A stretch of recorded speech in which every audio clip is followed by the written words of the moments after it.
ठंड में चटपटे समोसे का गांव। चारों तरफ समोसे के घर हैं, पूरा गांव समोसे से बना हुआ है। हर कोई समोसे के घर बनाने के बाद बहुत ही ज्यादा खुश नजर आ रहा था। सुबह ठंडी ठंडी हवाएं चल रही हैं। हर कोई अपने समोसे के घर से बाहर निकलता है और एक टक उसे निहारता है। सच में मानना पड़ेगा, तुमने तो कमाल कर दिया। हम सभी गांव वालों ने मिलकर आखिरकार समोसे का गांव बना ही दिया। और तुम्हें पता है, ये बात आग की तरह हर जगह फैलती जा रही है कि किस तरह रातों रात एक समोसे का गांव बनकर तैयार हो गया और कोई दूर दूर से अब हमें ही देखने आएगा। मैंने कभी नहीं सोचा था कि ये असलियत में संभव हो पाएगा। बिल्कुल सही कहा तुमने। जिस तरह हमने समोसे के घर और दुकान बनाए हैं, उसी तरह क्यों ना हम समोसे के होटल भी बना दें, ताकि जब लोग दूर से यहाँ घूमने आए और ये सब देखे तो वो खुद अगर समोसे के घर में नहीं रह सकते तो कम से कम समोसे के होटल में तो रह सकेंगे। हाँ बिल्कुल, ये आइडिया तो बहुत अच्छा है। घर की महिलाएं बात करती हैं, वहीं दूसरी तरफ घर के पुरुष भी समोसे के घर से बाहर निकलते हैं और एक साथ अपने अपने काम पर जा रहे थे। हमारे समोसे के घर में तो हमें बिल्कुल भी ठंड नहीं लग रही थी, क्योंकि हमारे समोसा का घर एकदम गर्मा गर्म जो था। अरे वही तो, बाहर देखो कितनी कड़ाकेदार सर्दी का मौसम हो रहा है, बड़ी ठंड लग रही है। अरे मुझे तो बाप रे बड़ी ठंड लग रही है। आज तो मेरा काम पर जाने का भी बिल्कुल मन नहीं हो रहा है। हमने कल कितना मज़ा किया, अपने समोसे के गांव के बनने की खुशी में हमने कल बहुत अच्छे से सेलिब्रेट किया। सो तो है, लेकिन अब हम हर रोज तो इसी खुशी में पार्टी नहीं कर सकते। पैसे कमाने के लिए तो जाना ही तो होगा, वरना घर की रोजी रोटी कैसे चलेगी। पर मुझे यकीन नहीं हो रहा कि हमने असंभव को भी संभव कर दिखाया, और जो काम पहले इतना मुश्किल लग रहा था वो हमने आसानी से कर दिया। आखिर ऐसा क्या हुआ कि गांव के इन लोगों ने अचानक से समोसे का गांव बना दिया? आखिर ऐसा क्या कारण था और उन्होंने इस असंभव कार्य को इस तरह संभव कैसे कर दिखाया? जानते हैं बस थोड़ी ही देर में। गांव के बच्चे भी समोसे के घर बनने के बाद बहुत खुश थे। तोती, हमारे समोसे के घर कितने अच्छे हैं। मुझे तो ये बहुत अच्छा लग रहा है। देखो, दिखने में कितना सुंदर लग रहा है। हाँ बेटा, सच में ये समोसे का घर तो बहुत ही अच्छा है। अब हमें बाहर से समोसा खरीदने की जरूरत नहीं है, हम अपने घर को भी खा सकते हैं। देखो मैं कैसे खाकर दिखाता हूँ। चिंटू जाता है और अपने समोसे के घर की एक बाइट लेता है, जिसके बाद साइड से वो समोसा थोड़ा खराब हो जाता है और उसकी दादी ये देखकर उसे डांटती हैं। अरे सुबह सुबह तूने नुकसान कर दिया हमारा घर का। बिल्कुल शर्म नहीं आती। मना करते रहो लेकिन फिर भी इन्हें शरारत तो करनी ही होती है। सॉरी दादी, आज के बाद नहीं करूँगा, लेकिन इसमें तो मसाला बिल्कुल भी अच्छा नहीं है। अरे नालायक, क्योंकि उसके अंदर जो सामान इस्तेमाल किया गया है वो घर बनाने के लिए इस्तेमाल किया गया है, ना कि खाने के लिए। इतना ही खाने का शौक है तो मेरे साथ चलकर पास वाली दुकान से समोसा खा लेता। अब इसे ठीक करवाना होगा। अब वहां पर घर ठीक करवाने के लिए किसी को बुलाया जाता है। सामने से वो व्यक्ति आ रहा था जिसने समोसे के घर को बनाने में बड़ा योगदान दिया। वो कोई और नहीं बल्कि हमारा रोशन लाल हलवाई है। जी बिल्कुल सही सुना, मिस्त्री नहीं, हलवाई नहीं, सारे घर बनाए हैं यहाँ पे। देखो तो, इसने घर ही खराब कर दिया। अरे कोई बात नहीं, अभी ठीक कर देता हूँ। रोशन लाल अपने बक्से से एक बड़े से आलू का मसाले वाला पीस निकालता है और उसके बाद उसके ऊपर मैदे की लेयर लगाकर फिर उसके ऊपर अपना एक जादुई घोल लगाता है और उसे घर पर अच्छे से लगाकर फिक्स करके ठीक कर देता है। चलो, मेरा समोसे का घर ठीक हो गया, वरना मुझे चिंता होने लगी थी। इस तरह गांव में हम देख पा रहे थे कि हर जगह सिर्फ समोसे के ही घर थे और हर कोई समोसे के घर में रहकर बहुत खुश नजर आ रहा था। बच्चे भी घर के आगे खुशी से झूम रहे थे। बच्चे पार्क में खेल रहे थे, जहां पर एक बड़ी सी गुफा वाला झूला भी समोसे के ही शेप में बना हुआ था। देखो, मैं समोसे की गुफा से बाहर निकल गया। ये मैं भी तुम्हारे पीछे समोसे की गुफा से बाहर निकला हूँ। ये समोसे की गुफा कितनी अच्छी और बड़ी है ना, मजा आ रहा है ना। चलो, कम से कम बच्चे खुश हैं और ये आइडिया हमारा बहुत ही अच्छा साबित हुआ है। लेकिन अचानक से मेरा सिर क्यों घूम रहा है? प्रीति बेहोश हो जाती है और जैसे ही उसकी आंख खुलती है तो वो हड़बड़ा कर उठती है। तब उसे समझ आता है कि हे भगवान, मैं इतनी देर से सपना देख रही थी। पता नहीं मेरे सपने में क्या क्या आता रहता है। पूरा गांव समोसे का बन गया था, हर तरफ समोसे ही समोसे के घर थे। सच में कमाल का सपना था। उसके बाद प्रीति बिस्तर से उठती है और नहा धोकर तैयार हो जाती है, जहां पर पहले ही उसका पति ब्रेकफास्ट बनाकर उसका इंतजार कर रहा था। आज फिर से आपने ही खाना बना दिया? अरे तो क्या हुआ, मैंने तो अपनी श्रीमती जी के लिए बनाया है, इसमें कोई बुरी बात है क्या? बुरी बात तो कुछ नहीं है, लेकिन मुझे आपको परेशान करना अच्छा नहीं लगता। अच्छा, इसका मतलब जब तुम मेरे लिए खाना बनाती हो तो तुम्हें परेशानी होती है? हाय दैया, ऐसा क्यों बोल रहे हो? ऐसा तो कुछ भी नहीं है। जब तुम मेरे लिए खाना बनाती हो और तुम्हें परेशानी नहीं होती तो मैं भी तो बना सकता हूँ ना। अच्छा बाबा, ठीक है। इसके बाद दोनों नाश्ता करते हैं और अपनी दुकान पर चले जाते हैं। प्रीति गलियों में से जाते हुए हर घर को बड़ी ध्यान से देख रही थी। सब कुछ बिल्कुल सामान्य नजर आ रहा था। जो मैंने देखा है वो सच में सपना ही था। उसके बाद प्रीति और रोहन अपनी दुकान पर आ जाते हैं, जहां पर वो दोनों समोसे बनाकर बेचा करते थे। प्रीति आलू छील रही थी और रोहन भी मैदे की लोई बनाकर उसे बेल रहा था। सारे आलू छिलने के बाद प्रीति उन्हें एक बड़े से पतीले में अच्छे से मैश कर लेती है और उसके बाद उसमें अच्छे से नमक मिर्च मसाले मिलाने के बाद बनाई हुई लोई में रोहन और प्रीति दोनों मसाले की स्टफिंग करना शुरू करते हैं और उन्हें समोसे की शेप देते हैं। तभी दुकान का टेलीफोन बजता है। रोहन फोन उठाता है। जी बिल्कुल, मैं 1 घंटे में आपका ऑर्डर लेकर वहां आ जाऊंगा। फोन काटने पर, अरे अभी हमें 50 समोसे का ऑर्डर मिला है, थोड़ा जल्दी करना होगा, चालू करते हैं सब। अब उसके बाद दोनों एक के बाद एक समोसे तलना शुरू करते हैं। तभी वहां पर उनके ग्राहक भी आना शुरू हो जाते हैं। अरे लाओ भाई, गर्मा गर्म समोसे दे दो। इतनी ठंड हो रही है, इतनी ठंड में गर्मा गर्म समोसे खाने का तो मजा ही अलग है। जी अभी देते हैं। बाहर वाले बड़े से चूल्हे पर बड़ी कढ़ाई में रोहन बहुत सारे समोसे तल रहा था और अंदर प्रीति ग्राहकों के लिए चाय बनाती है। समोसे तलने पर प्रीति एक डोंगे में चटनी डालकर उसमें समोसा रखती है और गर्मा गर्म चाय के साथ परोस देती है। अरे भाई, मानना पड़ेगा, तुम्हारे समोसे तो सच में बहुत ही स्वादिष्ट और लाजवाब होते हैं। इतने अच्छे समोसे हमें कहीं खाने को नहीं मिलते। अरे सच में भाई, मजा आ गया। बहुत ही स्वादिष्ट समोसे थे। सर्दी में गर्मा गर्म समोसे और चाय, क्या कॉम्बिनेशन था। सभी वहां पर समोसे खाते हैं और चाय पीकर चले जाते हैं, लेकिन प्रीति अपने ख्यालों में खोई हुई थी। जब वो ठंडे पानी से बर्तन धो रही थी तब रोहन उसके पास आता है। प्रीति, मैं ऑर्डर लेने जा रहा हूँ, तुम दुकान का ध्यान रखना और हाँ, कुछ सामान लाना है तो बता दो।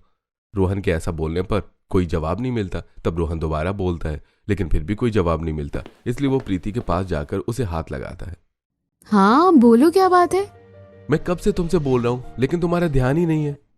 हाँ माफ करना, मैं कुछ सोच रही थी। ऐसा क्या सोच रही थी तुम? पहले तो प्रीति कुछ नहीं बोलती, फिर अचानक से वो चिल्लाकर कहती है, अरे हाँ, मुझे मिल गया आइडिया कि मुझे क्या करना है और कैसे करना है।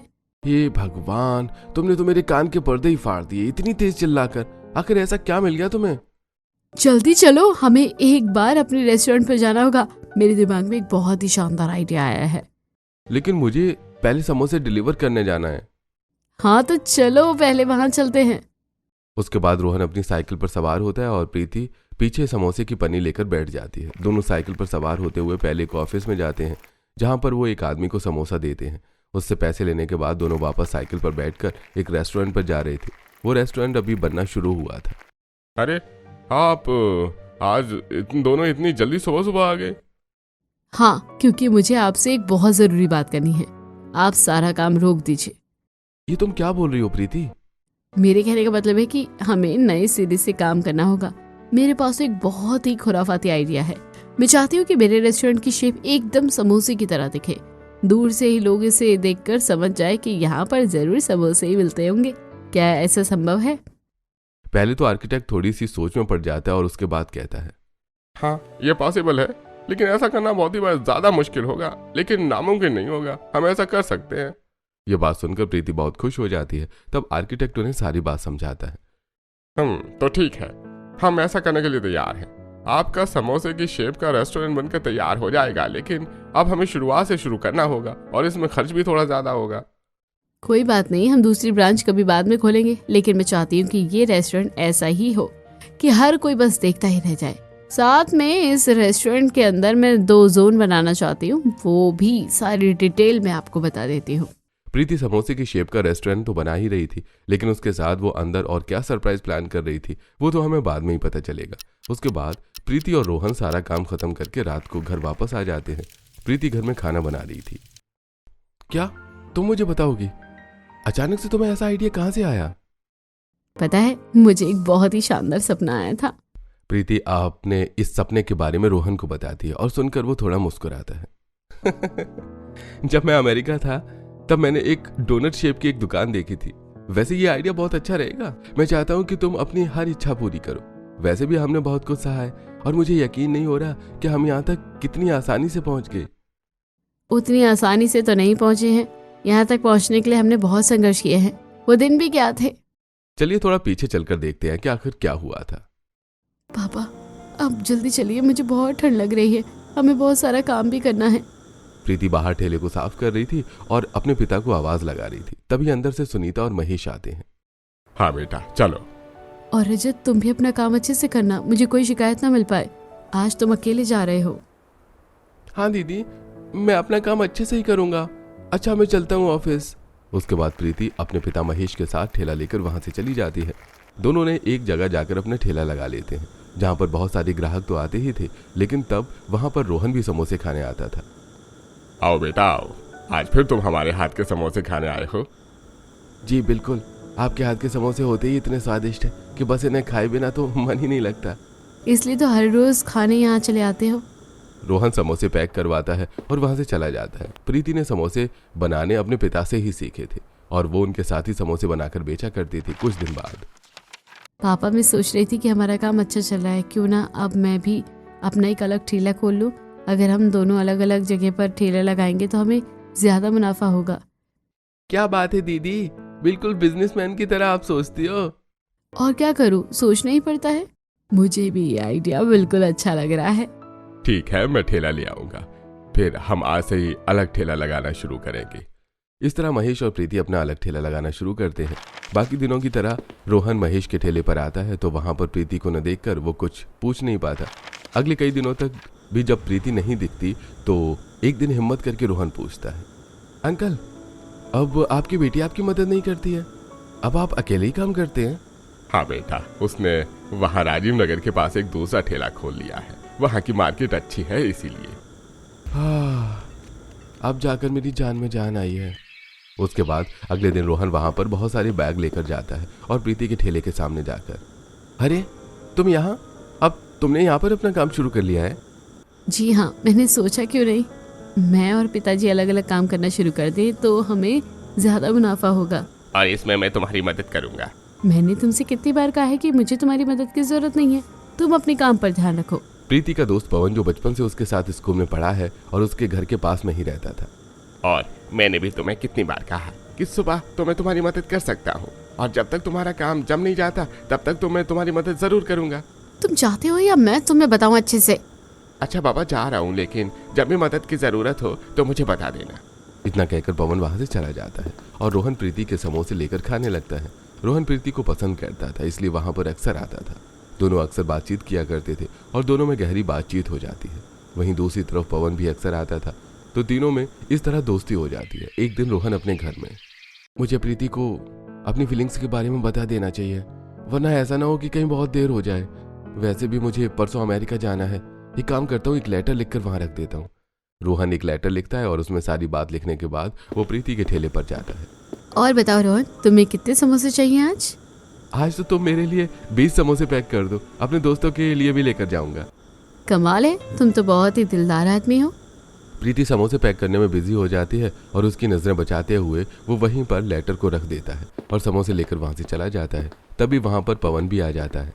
ओफो, तुम फिर से आ गए। अपने काम से ज्यादा तुम्हारा मेरे काम पर ध्यान है। अब क्या कर सकते हैं, मैं कभी अपने दोस्तों को अकेला नहीं छोड़ता। चलो मैं तुम्हारी मदद कर देता हूँ। ठीक है, मैं जब तक और समोसे बना रही हूँ तब तक तुम मेरे ठेले को साफ कर दो। अब पवन ठेला साफ कर रहा था, तब उसे लेटर मिलता है और उस पर रोहन का नाम देखकर वो उसे पढ़ना शुरू करता है। प्रीति, मैंने जब तुम्हें पहली बार देखा था तभी मैं तुम्हें पसंद करने लगा था। बस कभी कहने की हिम्मत नहीं हुई। समोसे लेना तो सिर्फ एक बहाना था। तुम्हारी झलक देखने मुझे तुम्हारे पास जो आना था। मैं तुमसे शादी करना चाहता हूँ। तुम अपना जवाब लिखकर मुझे दे देना। परसों मैं अमेरिका जा रहा हूँ, वहाँ से कुछ महीनों के बाद आऊँगा तो तुम्हारे घर वालों से बात करूँगा। अगर तुम्हारी ना हो तो हम दोस्त बनकर रह सकते हैं। मैं कल तुमसे मिलने आऊँगा। ये पढ़कर पवन का खून खौल जाता है। मैं इसे अब बताता हूँ। पवन एक लेटर लिखता है और उसे रोहन की फैक्ट्री में पोस्ट करवा देता है। जब रोहन के पास प्रीति के नाम से लेटर आता है तो वो खुशी से उसे खोलता है, लेकिन मुझे नहीं पता था कि तुम ऐसे इंसान निकलोगे। मुझे तुमसे नफरत है। मुझे तुम्हारे साथ दोस्ती भी नहीं रखनी है। आज के बाद मुझे अपनी शक्ल मत दिखाना।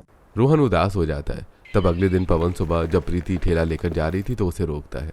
प्रीति, प्रीति मेरी मदद करो, तुम्हें क्या हुआ? मुझे अस्पताल ले चलो, मुझे सांस लेने में परेशानी हो रही है। तभी पवन वहां बेहोश हो जाता है और प्रीति घबराती हुई उसे अस्पताल लेकर जाती है। वहां इलाज होने के बाद वो उसे उसके घर लाती है। क्या तुम ठीक हो? मुझे अभी भी बहुत घबराहट और बेचैनी हो रही है। प्लीज तुम मुझे छोड़कर मत जाना, मुझे डर लग रहा है कहीं मैं दोबारा बेहोश न हो गया तो। अब प्रीति पवन को अकेला नहीं छोड़ सकती थी, वो उसका ध्यान रखती है। वहीं दूसरी तरफ रोहन देखता है कि प्रीति ने आज ठेला भी नहीं लगाया था। उदास होकर रोहन चला जाता है और अगले दिन वो अमेरिका चला जाता है। अगले दिन से जब रोहन प्रीति के ठेले पर नहीं आता था तो ये रोहन बिना बताए मुझे पता नहीं कहाँ गायब हो गया है। इस तरह तकरीबन 6 महीने बीत जाते हैं और 6 महीने बाद कई दिनों तक रोहन प्रीति से मिलने के बारे में सोचता है और एक हिम्मत करके वो उसके पास आता है। तो साहब जी, आपको मौका मिल ही गया हमसे आकर मिलने का। ये तुम कैसी बातें कर रही हो? पर तुमने तो कहा था कि तुम मुझसे मिलना नहीं चाहती। लेकिन मैंने तुमसे ऐसा कब कहा? तब रोहन प्रीति को लेटर दिखाता है और उसे सारी बात बताता है। मैं सब समझ गई, ये राइटिंग किसकी है और ना ही मुझे तुम्हारा लेटर मिला है। उसे सबक सिखाना होगा। उसे हम बाद में सबक सिखाएंगे, पहले तो मेरी बात का जवाब दो। मैं तुम्हें बहुत पसंद करता हूँ, पहली बार में ही मैंने तुम्हें पसंद कर लिया था, इसलिए हर रोज तुम्हारे समोसे खाने आता था। क्या तुम मुझसे शादी करना चाहोगी? प्रीति शर्माते हुए। हाँ। प्रीति के हाँ सुनकर रोहन खुशी से झूम उठता है और प्रीति के घर के बाहर, तुम्हें पता है ना मेरी सौतेली माँ ने मेरे पिता को मेरे खिलाफ कितना भड़काया है। मैंने उन्हें पत्र लिखा था लेकिन कोई भी यहाँ पर शादी की बात नहीं करने नहीं आना चाहता, मुझे माफ कर दो। कोई बात नहीं, इसमें तुम्हारी गलती नहीं है, मैंने मम्मी पापा को सब बता दिया है। इस बारे में वो उसके घर पर भी बात कर लेता है। लेकिन आप तो हमारे घर के हालात जानते ही है, हम ज्यादा कुछ नहीं दे पाएंगे। मम्मी जी, एक माता पिता अपनी बेटी को दे देते हैं, उसके अलावा और क्या चाहिए? प्रीति के मम्मी पापा को रोहन के विचार बहुत अच्छे लगते हैं और वो प्रीति से रोहन की शादी के लिए हाँ कर देते हैं। यह बात जब पवन को पता चलती है तो वो गुस्से में बौखलाकर प्रीति के पास जाता है। तुम मेरे साथ ऐसा कैसे कर सकते हो? इसके पास ज्यादा पैसा है इसलिए तुमने उसे हाँ कह दी? मैंने कभी नहीं सोचा था कि तुम्हारी इतनी घटिया सोच होगी, तुम इतना ज्यादा गिर जाओगे। तुम मुझे कैसे ठुकरा सकते हो? मैं बचपन से तुम्हें जानता हूँ, मैंने हमेशा तुम्हारा साथ दिया। देखो, तुमने जो किया उसके बाद मैं तुमसे बात भी नहीं करना चाहती। मुझे नहीं पता कि तुम ऐसी हरकतें करोगे, चले जाओ यहाँ से। प्रीति गुस्से से फटकार कर पवन को वहां से भगा देती है और उसके बाद पवन गुस्से की आग में जलता रहता है और बदला लेने के लिए वो रोहन की फैक्ट्री में आग लगा देता है, जिसके बाद उसे बहुत भारी नुकसान होता है। अब देखता हूँ इसका दिवालिया निकालने के बाद भी क्या तुम मुझसे शादी करोगी? इतना बड़ा नुकसान होने के बाद रोहन बहुत उदास हो जाता है और प्रीति उससे मिलने आती है। मुझे माफ कर दो, मैं तुमसे अब शादी नहीं कर पाऊंगा, मुझे बहुत ज्यादा नुकसान हो गया है। मैं तुम्हें शादी के बाद अब कैसे रखूंगा? ये तुम कैसी बातें कर रहे हो? क्या तुम्हें लगता है कि मैं पैसों के लिए तुम्हारे साथ थी? मुझे माफ कर दो, मेरे कहने का ये मतलब नहीं था, लेकिन अब मैं तुम्हें कैसे रखूंगा अपने साथ? तुम्हें बहुत परेशानी होगी। एक जीवन साथी सिर्फ सुख का साथी नहीं होता है, वो दुख का भी साथी होता है, इसलिए हम इसे भी मिलकर पार कर लेंगे। उसके बाद वहां लगे सीसीटीवी कैमरे में पता चल जाता है कि पवन ने ये सब कुछ किया था और पुलिस उसे अरेस्ट करके ले जाती है। मंदिर में प्रीति के परिवार वाले प्रीति और रोहन की शादी करवा देते हैं और वो दोनों अपने गांव आ जाते हैं। वहां आने के बाद प्रीति अपने समोसे का ठेला लगाना शुरू करती है, जिसमें रोहन उसकी मदद करता है। समोसा लो समोसा, गर्मा गर्म बढ़िया बढ़िया ताज़ा समोसा ले लो। बहुत देर आवाज़ लगाने के बाद भी कोई ग्राहक नहीं आता। आज तो कितनी कड़कड़ाती हुई हवा चल रही है, बड़ी ठंड लग रही है। ठंड तो बहुत लग रही है। उसके बाद लेकिन दोनों हार नहीं मानते और काफ़ी देर तक इंतजार करने के बाद उनके पास कुछ ग्राहक आते हैं और जब वो समोसा खाते हैं, अरे भाई आपके समोसे तो सच में बहुत स्वादिष्ट है। अरे हाँ, इतने स्वादिष्ट समोसे तो हमने कभी नहीं खाए, सच में मजा आ गया। अगर इसके साथ गर्मा गर्म चाय और हो जाती तो और अच्छा होता। सर्दी में तो समोसे का मजा चाय के साथ ही आता है। ये आइडिया प्रीति को बहुत अच्छा लगता है और वो अगले दिन से समोसे के साथ चाय बेचना भी शुरू कर देती है। दोनों समोसे बेचकर घर आते हैं। अभी उनके पास सिर्फ टूटी झोपड़ी है। उस झोपड़ी के अंदर कितनी हवा आ रही है, बहुत ठंड लग रही है। कोई बात नहीं, मैं आग जला देती हूँ, उसके बाद हमें थोड़ी राहत मिलेगी। इस तरह दोनों शादी के अगले दिन से ही समोसे बेचना शुरू कर देते हैं और टूटी झोपड़ी में आग जलाकर जैसे तैसे करके गुजारा कर रहे थे। ये फर्श भी कितना ठंडा लग रहा है और एकदम पत्थर की तरह कड़क भी। लेकिन देखना, किसी दिन हमारे पास हमारा नरम बिस्तर भी होगा। वो दिन रात बहुत मेहनत करते थे और कुछ दिन बाद जब प्रीति रोहन को समोसे बनवाना सिखा देती है, तब प्रीति अपना ठेला अलग खोलना शुरू करती है और रोहन अपनी दूसरी जगह पर अलग ठेला लगाना शुरू करता है। प्रीति कढ़ाई में समोसे तल रही है, सामने ग्राहक समोसे खा रहे हैं। सच में तुम्हारे हाथ के समोसे तो बड़े ही स्वादिष्ट होते हैं। हाँ बिल्कुल, समोसे खाकर तो मजा ही आ गया। तभी वहां पर हवलदार वसूली करने आ जाता है। ए चल, ए हफ्ता निकाल। हवलदार के कहने पर प्रीति उसे हफ्ता दे देती है। ए महंगाई बढ़ रही है, 50 रुपए और बढ़ा। लेकिन साहब इतनी कमाई नहीं हो पाती है अभी। चुपचाप, जितना कह रहा हूँ हफ्ता दे, वरना अभी जितनी कमाई हो रही है उतनी भी नहीं होगी। उसके बाद हवलदार वहां से चला जाता है। इन लोगों को बस शोषण करना आता है। देश के रक्षक होकर भी भक्षक बने बैठे हैं। हम गरीबों को ही हर चीज की मार झेलनी पड़ती है। मेरे साथ भी ऐसा ही चल रहा है। अभी चिंटू की वजह से काम पर नहीं जा पा रही थी और घर में तंगी चल रही है। दूसरी मंजिल से ऊपर का काम शुरू हो गया और वहां पर भी दीवार नहीं है। उसके गिरने का डर रहता है क्योंकि वो खेलने से मानता नहीं, अभी बच्चा है। अपनी मजदूर पड़ोसन की मजबूरी सुनकर। कोई बात नहीं, कल से तुम चिंटू को मेरे पास छोड़कर जा सकती हो, मैं उसका ध्यान रखूंगी। यह बात सुनकर नेहा खुश हो जाती है और अगले दिन से अपने बच्चों को प्रीति के पास छोड़कर जाती है। इस तरह गांव वाले एक दूसरे की मदद किया करते थे। अब तो हमारे पास अच्छा घर भी है और हमारी खुद की दुकान भी है, लेकिन तब हमने कितने कष्टों के दिन गुजारे हैं। सच में हम दोनों ने बहुत संघर्ष किया है, लेकिन हम हर मुसीबत में साथ रहे, वही बहुत बड़ी बात है। दोनों खाना खाकर आराम से अपने बिस्तर पर सो जाते हैं। अगले दिन से दोनों अपनी दुकान भी संभालते हैं और रेस्टोरेंट को बनता हुआ भी देखते हैं। पूरे 1 साल बाद अगली सर्दियों तक रेस्टोरेंट बनकर तैयार हो जाता है। वो एकदम समोसे की शेप का रेस्टोरेंट था। उसका उद्घाटन करने के लिए गांव के और प्रीति के अड़ोसी पड़ोसी वहां पर रहते हैं। तुम्हें बहुत बहुत बधाई हो। हाँ, हमें खुशी है कि तुम्हारा सपना पूरा हो गया। मुझे भी बहुत खुशी हो रही है, लेकिन अंदर चलो, अंदर तुम सबके लिए एक सरप्राइज है। उसके बाद पहले प्रीति रिबन कटिंग करती है और अंदर रेस्टोरेंट में एक छोटा सा हवन होता है। हवन होने के बाद सभी को रेस्टोरेंट के पीछे वाले हिस्से में ले जाया जाता है, जहाँ पर 2 बड़े रूम थे। एक बड़ा रूम बच्चों के लिए था, जहाँ पर बच्चे बैठकर पढ़ भी सकते हैं और खेल भी सकते हैं। तुमने ये कमरा किन बच्चों के लिए बनाया है? तुम्हारे बच्चों के लिए, हमारे गांव के बच्चों के लिए। ये बात सुनकर सभी हैरान थे। हमारे गांव में जितने भी मजदूर हैं जो अपने बच्चों को कहीं पर भी छोड़ते हुए घबराते हैं, उनके लिए मैंने ये कमरा बनाया है। यहाँ पर आपके बच्चों को पढ़ाई का माहौल भी मिलेगा और वो यहाँ खेल भी सकते हैं। इसी के बगल में एक कमरा है जहाँ पर कोई भी ग्राहक आकर अपनी पसंद का समोसा बना सकता है। चाउमीन समोसा, मैक्रोनी समोसा, जो समोसा उसके खाने की डिमांड होगी वैसा ही समोसा तैयार करके उसे वहाँ पर दिया जाएगा। दोनों कमरे दिखाने के बाद प्रीति रेस्टोरेंट का आगे का हिस्सा दिखाती है, जहाँ पर लोगों के लिए बैठने के लिए चेयर और टेबल रखी हुई थी और सामने रिसेप्शन था। यहाँ पर लोग आकर नॉर्मल चाय समोसा खाएंगे और इसके साथ हम और भी बहुत सारे फास्ट फूड लिस्ट में रखेंगे, लेकिन हमारा मेन समोसा ही रहेगा। प्रीति को इतना अच्छा काम करते हुए देखकर सभी बहुत खुश होते हैं और सब उसकी बहुत तारीफ करते हैं। तुमने अपना रेस्टोरेंट बनाया, लेकिन गांव के बच्चों के बारे में तुमने इतना सोचा। सच में तुम बहुत अच्छी हो। हाँ प्रीति, पहले भी तुम सभी बच्चों का दुकान पर ध्यान रखती थी और तुमने यहाँ पर भी उनके लिए स्पेशल जगह बनाई है। एक स्पेशल कमरा बनवाकर तुमने उनके लिए बहुत बड़ा काम किया है। तुम नहीं जानती कि तुमने कितना बड़ा सहारा दिया है उनके माँ बाप को। मेरा यही सपना था कि मैं सबके लिए कुछ ना कुछ कर सकूं। आज मेरा सपना सच हुआ है। अब समोसे की शेप जैसा रेस्टोरेंट देखकर हर कोई वहां पर आता था। इसे बनाने में बहुत मेहनत और बहुत खर्चा हुआ। हर कोई दूर से आकर वहां पर पिक्चर्स लेता। अरे भाई देखो दोस्तों, मेरे पीछे है यही समोसे की शेप का बड़ा सा होटल, जो कि बहुत फेमस है। आप यहाँ पर जरूर आना। यहाँ के समोसे भी बहुत ही स्वादिष्ट है और अंदर बच्चों के लिए प्ले जोन भी है। सच में अब तक सिर्फ फिल्मों में देखा कि दूसरे देशों में होते हैं ऐसे होटल, लेकिन अब एक गांव में भी है। और जो वहां के समोसे खाता तो उसे बहुत स्वादिष्ट लगते। अंदर रूम में भी अक्सर गांव के मजदूर के बच्चे वहां आकर पहले पढ़ाई करते, फिर पढ़ने के बाद सभी बच्चे वहां पर खेला करते थे। देखो मुझे पकड़ के दिखाओ, मैं तुम्हें तो आसानी से पकड़ लूंगा। इस तरह सभी बच्चे वहां पर खूब मस्ती करते हैं। अपने रेस्टोरेंट में रोहन और प्रीति खुद समोसे बनाकर बेचा करते थे और अब उन्होंने समोसे के साथ और भी खाने के आइटम ऐड कर लिए थे। इस तरह दोनों ने मिलकर अपनी खुद की एक नई कहानी लिखी, जो समोसे से शुरू हुई और समोसे पर ही खत्म हो गई।